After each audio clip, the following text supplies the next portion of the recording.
ഈശോയാൽ സ്നേഹിക്കപ്പെടുന്ന silent rose കുടുംബത്തിലെ എല്ലാ പ്രിയപ്പെട്ടവർക്കും സ്നേഹവന്ദനം. 2023 നമ്മളെ വിട്ടുപിരിഞ്ഞു. 2024 എന്ന വർഷം നമ്മൾ ജീവിച്ചു തീർക്കാനായിട്ട് മുന്നോട്ട് നടക്കുകയാണ്. ഒരു വിധത്തിൽ ചിന്തിച്ചാൽ ഈ വർഷങ്ങളും കലണ്ടറും കാലവും സമയവുമൊക്കെ മനുഷ്യൻ രൂപപ്പെടുത്തിയതാണ്.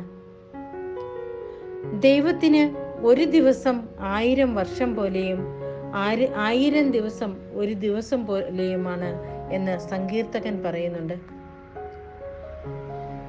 ഓരോന്നിനെയും ഗഡുക്കളാക്കി തവണകളാക്കി ഒക്കെ നമ്മുടെ ജീവിതത്തെ ക്രമപ്പെടുത്തുവാൻ ദൈവകൃപയാലും മനുഷ്യന്റെ ബുദ്ധിയാലും ശ്രമിച്ചതിൻ്റെ ഒരു ആഫ്റ്റർ ഇഫക്റ്റാണ്, അല്ലെങ്കിൽ ഒരു ഫലമാണ് ഈ കലണ്ടറും വർഷങ്ങളും ന്യൂ ഇയറും സെലിബ്രേഷൻസും ഒക്കെ എന്ന് നമുക്ക് മനസ്സിലാകും.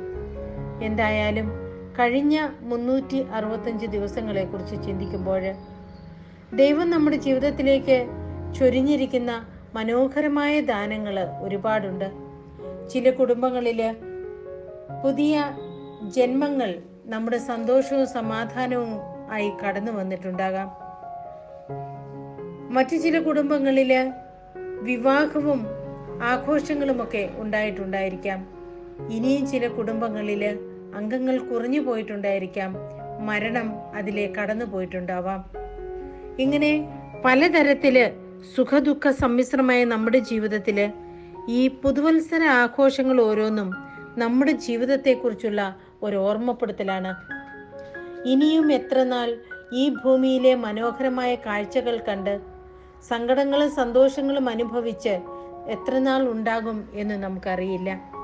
ബൈബിൾ പറയുന്നു ഏറിയാൽ 80 വയസ്സ് എന്ന്. അത് ചിലരെ മാത്രം സംബന്ധിച്ചാണ് സത്യമാകുന്നത്. മറ്റു ചിലര് 90-100 വയസ്സ് വരെ അതിലും കൂടുതൽ ജീവിക്കാൻ ദൈവം ഇടയാകുന്നു.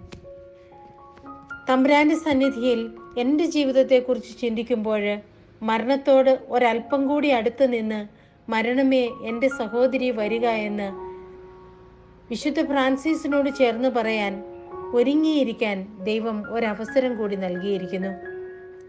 നിത്യസത്യമായ മരണത്തെയും സ്നേഹത്തെയും കുറിച്ച് ചിന്തിക്കാൻ, സ്നേഹം മരണത്തെക്കാൾ ശക്തമായതുകൊണ്ട് ആ സ്നേഹത്തിൻ്റെ തണലിൽ കുറച്ചുകൂടി ജീവിക്കാൻ ഈ ഒരു പുതുവർഷം കൂടി തമ്പുരാൻ തന്നിരിക്കുന്നു. നൽകിയ എല്ലാ അനുഗ്രഹങ്ങൾക്കും ഹൃദയം തുറന്ന് ഈശോയോടും ഈശോയാൽ പ്രേരിതരായ മനുഷ്യരോടും നന്ദിയും സ്നേഹവും കാഴ്ചവെക്കുകയാണ്. സൈലന്റ് റോസ് കുടുംബത്തിലെ ഓരോരുത്തരുടെയും ജീവിതത്തിലേക്ക് നോക്കിയാലും അനുഗ്രഹങ്ങൾ കൊണ്ട് നിറഞ്ഞ ഒരു വർഷമായിരുന്നു അത്. ഇതിന്റെ ഡയറക്ടറായ ഋത്തുവിന് ജോലിയിലുള്ള എല്ലാ പ്രശ്നങ്ങളും മാറുകയും ഒരുപാട് സന്തോഷവും സമാധാനത്തോടും കൂടി സീറോ മലബാർ ഇടവകയിലും ജോലി സ്ഥലത്തും നല്ല നല്ല പ്രയത്നങ്ങളും പ്രവർത്തനങ്ങളും കാഴ്ചവെച്ചുകൊണ്ട് ഋതു ജീവിതത്തിൽ മുന്നേറുന്നു.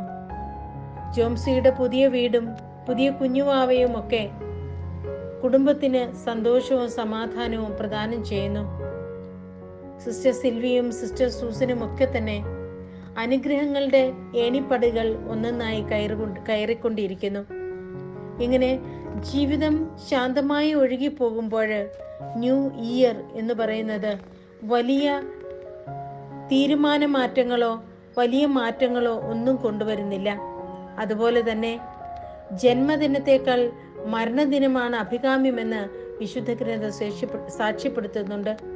2024 നമുക്ക് വേണ്ടി കരുതി വെച്ചിരിക്കുന്നത് എന്ത് എന്ന് നമുക്കിന്നും അറിയില്ല.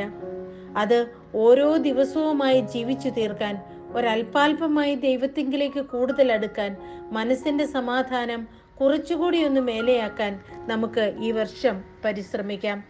നല്ല നാഥൻ മരണത്തിന്റെ നിഴൽ വീണ താഴ്വരയിലൂടെ നടത്തിയാലും ശുഭപ്രതീക്ഷയും സ്നേഹപൂർണമായ അനുഗ്രഹങ്ങളും സ്നേഹിക്കാൻ കുറച്ചു പേരെയും നമുക്ക് ദാനമായി തന്നിട്ടുണ്ട്.